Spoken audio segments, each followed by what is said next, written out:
ყველას მოგესალმებით. მოგეხსენებათ, რომ ოქტომბერში ჩატარდება შუალედური არჩევნები საგარეშო მარტვილში.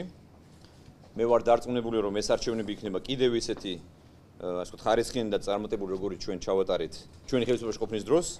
დღეს მინდა საზოგადოებას წარუდგინო კოალიცია ქართული ოცნების მაჟორიტარი კანდიდატობის, დეპუტატობის, უკაცრავად კანდიდატების თამამისის საარჩევნო ოლქებისთვის.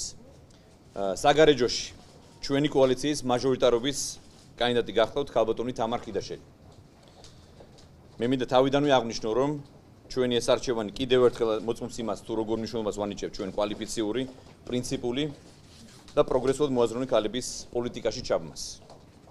თამარ ხიდაშელს ალბათ ბევრი იცნობს. ქალბატონი თამარი გახლავთ იურისტი, მას აქვს განათლება მიღებული დიდ ბრიტანეთში, ასევე აქვს არასამთავრობო ორგანიზაციებში მუშაობის დიდი გამოცდილება. ამჟამად ქალბატონი თამარი მუშაობს ევროკავშირის პროექტში და არის ევროკავშირთან ასოცირების მიმართულებით არაერთი კვლევის და მონიტორინგის ანგარიშის ავტორი. ქალბატონ თამარს აქვს დიდი შრომა გაწეული იმისთვის, რომ ჩვენ საზოგადოებაში და განსაკუთრებით საჯარო დაწესებულებებში სათანადო მნიშვნელობა შეეძინა საჯარო ინფორმაციის ხელმისაწვდომობას. ასე რომ მე მინდა კიდევ ერთხელ აღვნიშნო მისი დამსახურება როგორც ერთ-ერთი ყველაზე აქტიური და გამოჩენილი წევრის არასამთავრობო სექტორის. მე ასევე მინდა გითხრათ, რომ ქალბატონ თამარს ჰქონდა პრინციპული პოზიცია, მაშინ როცა ყალიბდებოდა არჩევნები და თავისუფალი აზრის გამოხატვისთვის დევნიდნენ ჩვენს მოქალაქეებს. მე მინდა ვუსურვო ქალბატონ თამარს წარმატება, მე დარწმუნებული ვარ, რომ იგი გამარჯვებას მიაღწევს. მარტვილის მაჟორიტარობის კანდიდატად მე წარმოგიდგენთ ბატონ სოსო დანელიას. ბატონი სოსო გახლავთ წარმოშობით მარტვილიდან და ვფიქრობ, რომ მარტვილელები მას კარგად იცნობენ, მის ბიოგრაფიას. ბატონ სოსოს აქვს დიპლომატიურ სფეროში მუშაობის დიდი გამოცდილება. იგი სხვა თანამდებობაზე წლების განმავლობაში მუშაობდა იტალიის რესპუბლიკაში, გარდა ამისა, იგი არის სამეცნიერო ნაშრომების ავტორი და მინიჭებული აქვს სამეცნიერო ტიტულები საქართველოში, ასევე იტალიაში. მე მჯერა, რომ ბატონი სოსო მოიპოვეს დამაჯერებელ გამარჯვებას თავისშობლიურ მარტვილში და მაქსიმალურად გამოიყენებს თავის მრავალმხრივ ცოდნას და გამოცდილებას და იქნება ჩვენი ხალხის ნამდვილი რჩეული ჩვენი ქვეყნის პარლამენტში. ასე რომ მე მინდა კიდევ ერთხელ ორივე კანდიდატს ვუსურვო წარმატებები. მადლობთ. მოგესალმებით ყველას. პირველის ყოვლისა დიდ მადლობას გადავუხდი პრემიერს წარდგენისთვის, ასევე დიდ მადლობას ვუხდი კოალიცია ქართულ ოცნებას და რესპუბლიკურ პარტიას.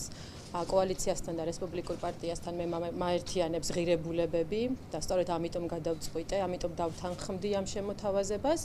ამ გადაწყვეტილების მიღება მარტივი არ იყო, მაგრამ ჩავთვალე, რომ აუცილებელია გამოვსულიყავი ამ კომფორტის ზონიდან და უშუალოდ ხელისუფლების საშუალებით მეცადა გამეკეთებინა ის, რასაც წლების განმავლობაში ვაკეთებდი, ეს არის ადამიანის უფლებების დაცვა. რაც შეეხება საგარეჯოში საარჩევნო პროგრამას, მცირე დრო არის დარჩენილი და მთავარი საზრუნავი იქნება ქალბატონ თინათინ ხიდაშელის მიერ მიცემული დაპირებების ბოლომდე მიღვა.